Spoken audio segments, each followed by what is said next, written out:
할렐루야. 새로운 달 2월 첫 주일을 맞았습니다. 우리는 새 주께서 주시는 축복의 말씀으로 기도하기를 준비하였습니다. 계획하였고 준비한다고 하는 것은 얼마나 소중한지 모릅니다. 그래서 우리는 하나님께서 복 주실 줄 믿고 기도하기 시작하면서 큰 그릇을 준비해야 합니다.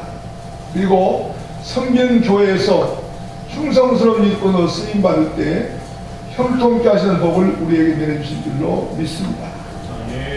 인간은 하나님께로부터 왔기 때문에 하나님을 떠나서는 위로받을 곳이 없습니다. 하나님만이 나의 마음을 채우시고 나의 길을 인도하십니다. 하나님께서 주시는 은혜를 받아야 우리가 이 세상을 건강하게 힘있게 살아갈 수 있습니다. 어려울 때 힘 주시는 이는 우리 여호와 하나님이신 줄 믿습니다. 그러면 우리에게 가장 중요한 것이 무엇일까요?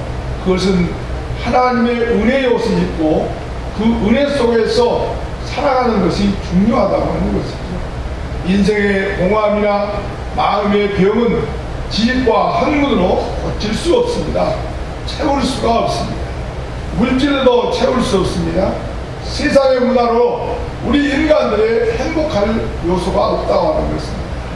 우리는 하나님께로부터 왔기 때문에 하나님께서 주시는 은혜 없이는 승리할 수 없습니다. 축복된 삶을 살아갈 수가 없다고 하는 것입니다.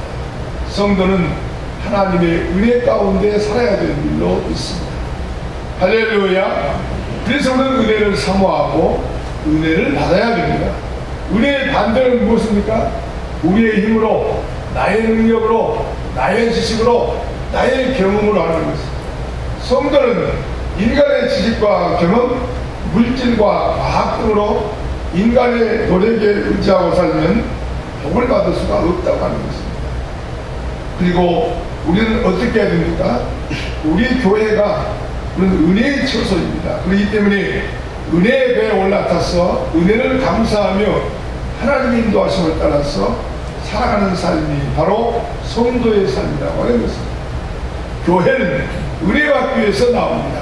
하나님께서 죄 많고 어려운 이 세상을 살아가는 인류에게 한량없는 은혜를 주시기 위해서 이 세상에 교회를 세워주신 것입니다. 은혜 받은 자가 그 은혜에 감사해서 하나님께 영광을 돌리기 위해서 나오는 것이 바로 하나님의 성전 교회입니다. 그러므로 우리가 예배하는 곳 교회는 축복에 쳐서 은혜에 쳐서 사랑이 깃드는 처소이기로 믿습니다. 기독교의 모든 질문에 대한 답은 축복입니다. 은혜입니다. 사랑입니다. 하나님께서 주시기를 원하시는 것은 세상이 주는 것과 다르다고 하는 것이죠. 모든 것을 오직 하나님의 은혜로만 할 수 있음을 경험하고 그렇게 고백하며 살아가는 삶이 기독교인의 삶이라고 하는 것입니다. 이 세상의 일들은 한마디로 정의하기가 어렵습니다. 가정, 인생, 사랑, 무엇이든지 어떤 일도 단순하게 말하기 어렵습니다. 그러나 기독교는 모든 것을 하나님의 은혜, 하나님의 사랑, 하나님의 축복으로 우리를 어우러서 함께 할 수 있다고 하는 것입니다. 하나님의 은혜로 해결하는 것이죠. 그러면 성도는 어떻게 살아야 될까요? 하나님의 은혜를 사모해야 합니다. 할렐루야. 그러므로 첫째로 기독교는 은혜를 빼고 나면 남는 게 하나도 없습니다. 우리는 은혜입니다. 본문 10절 전반부 말씀인데 그러나 한번 같이 읽어보겠습니다. 시작. 그러나 내가 남은 것은 하나님의 은혜로 된 것이 내게 준 그의 은혜가 되게 합니다. 저는 참 좋아하는 말씀인데 내가 남은 것은 하나님의 은혜라고 하는 것입니다. 오늘까지 하나님의 은혜가 아니면 어떻게 내가 설 수 있겠는가 하는 것입니다. 지금까지 나의 남은 것은 하나님의 은혜, 하나님의 사랑, 하나님의 축복입니다.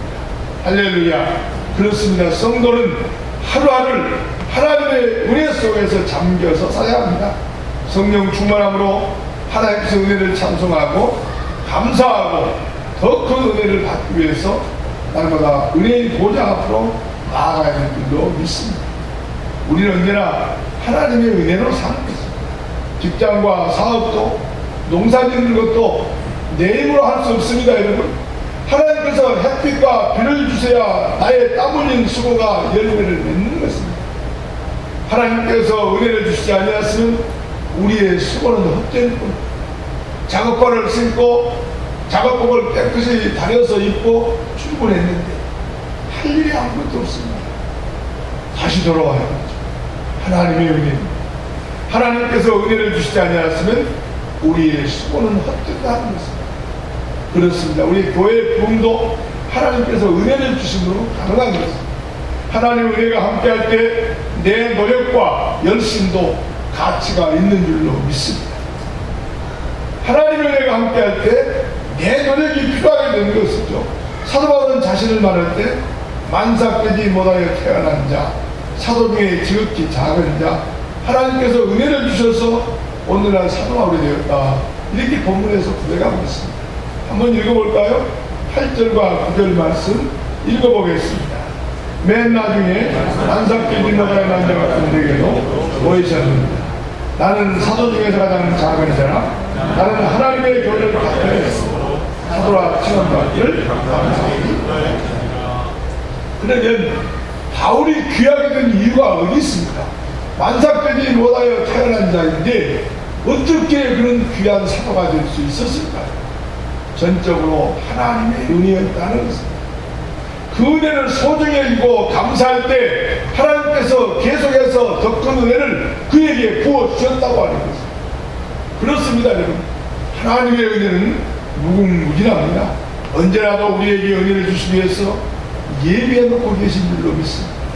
의가 없는 자라도 와주시겠다. 그렇기 때문에 우리는 은혜를 사모한다고 하는 것이 얼마나 소중하고 귀한지 모릅니다. 우리가 간구하고 기도하면 하나님께서 은혜를 주십니다.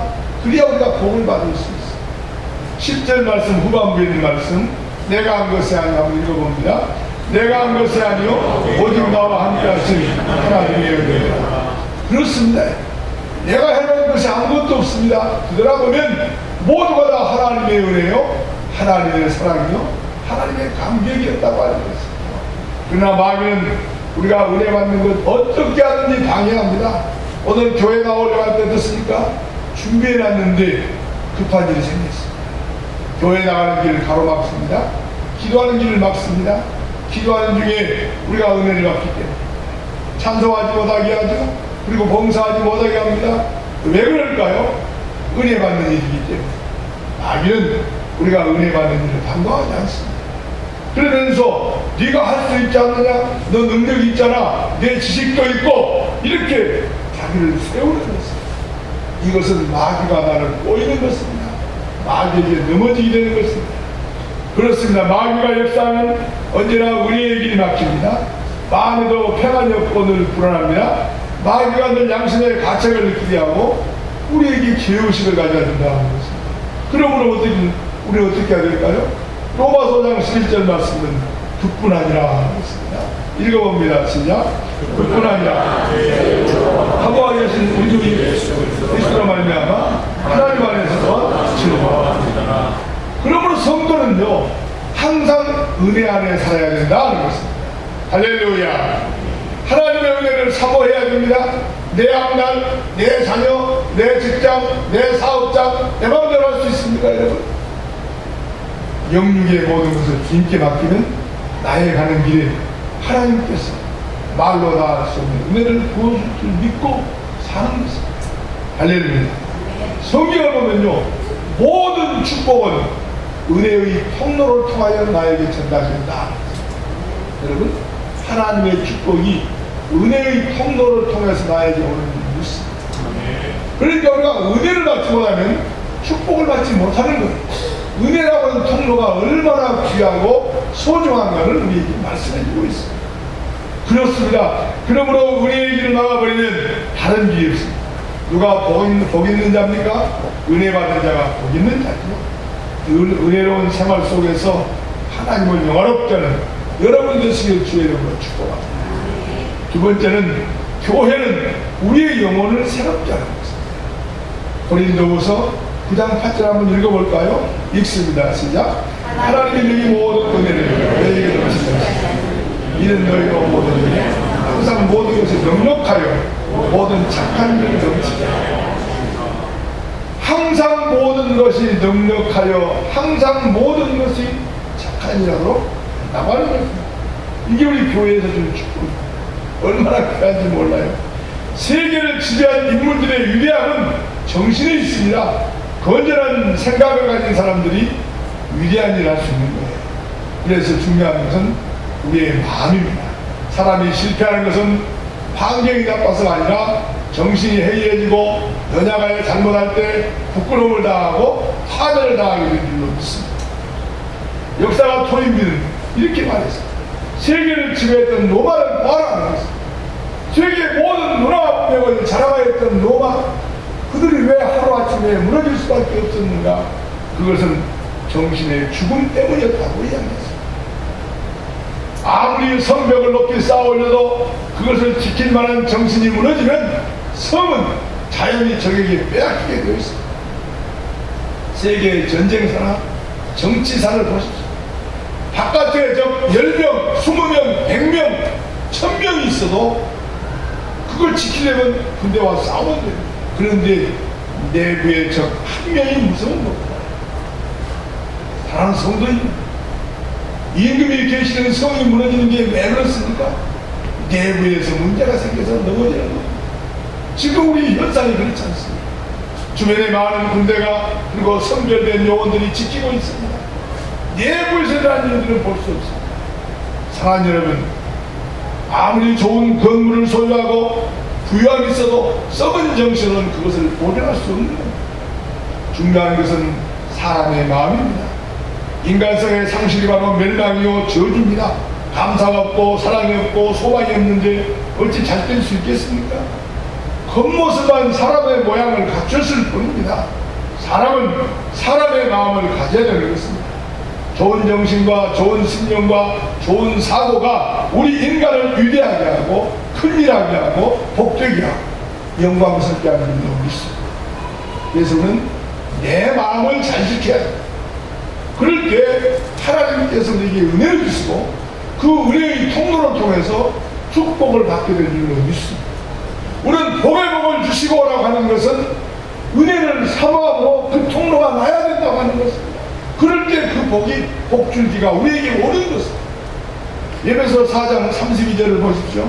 읽어보겠습니다. 시작.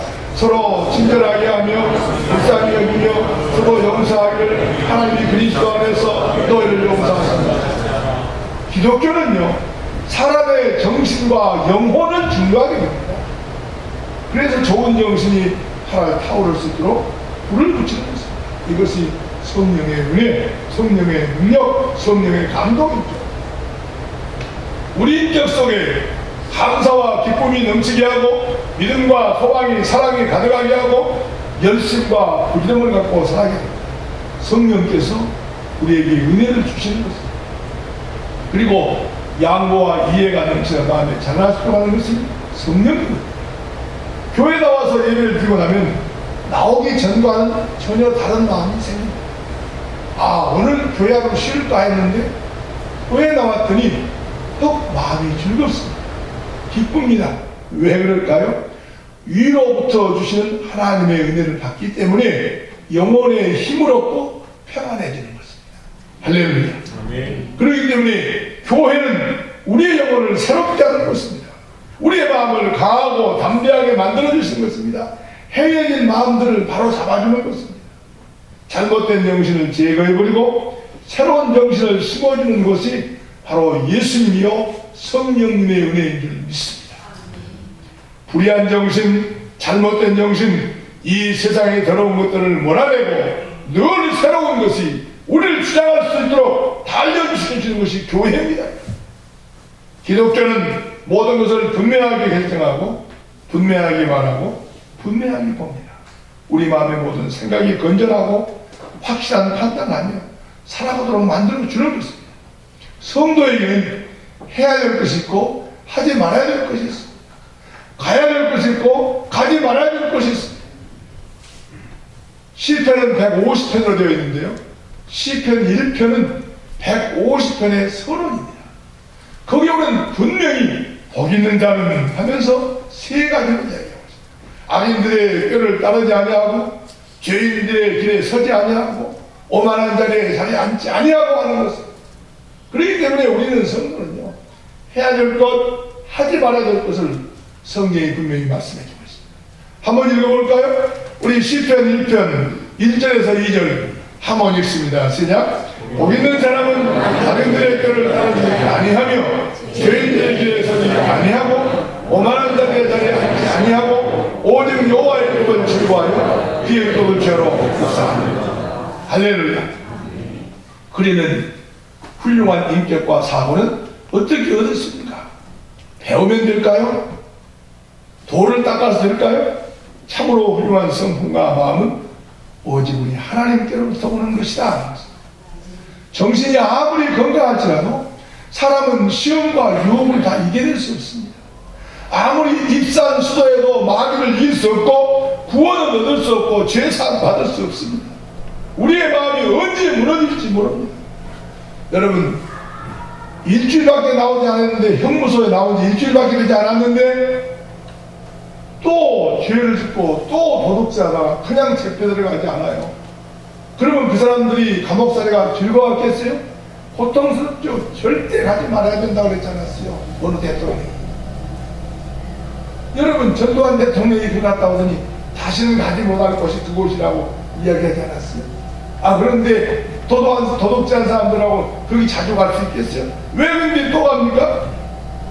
다시는 죄를 안 짓겠다고 날마다 결심하고 맹세하지만 또다시 범죄하여 잡혀 들어가는 것도 무엇 때문입니까? 우리 인간에는요, 그런 결심이 없는 거예요. 안 되는 거예요. 우리 인간 생각은 무너집니다. 왜요? 유혹을 받으면 언제라도 넘어지게 되어 있단 말이에요. 도둑질한 사람이 상대방의 금목걸이를 차고 하는데 저게 좀 무게가 있어 보인단 말이에요. 저걸 팔면 수백만 원 들을 것 같거든요. 유혹이 생기지 않겠습니까? 기술이 있는데, 낚아채는 기술이 있는데. 그래서 감옥에 갔다 온 사람이 일주일 만에 또 그짓을 하는 겁니다. 인간의 생각은 무너집니다. 유혹을 받으면 넘어지는 거거든요.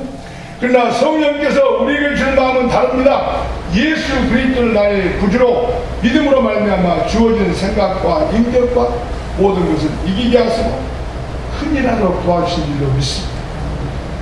그렇습니다. 하나님을 사랑하고 믿을 때 우리가 크고 놀라운 일을 하게 된 줄 믿습니다. 이것이 바로 하나님의 은혜요, 성령님께서 우리에게 부으신 놀라운 능력인 줄 믿습니다. 세 번째는요, 하나님의 은혜와 능력을 부어주시는데 어떤 능력을 부어주십니까? 예수를 나의 구주로 영접하고 의지할 때 능력을 부어주신다. 오늘 나온 사도 바울을 보십시오. 개인적으로 그때는 학교가 없으니까 공부할 때인데 전통 있는 가말리엘 문화에서 배웠죠. 아브라함의 전통을 이어받는 베냐민 지파죠. 나면서부터 로마의 시민권을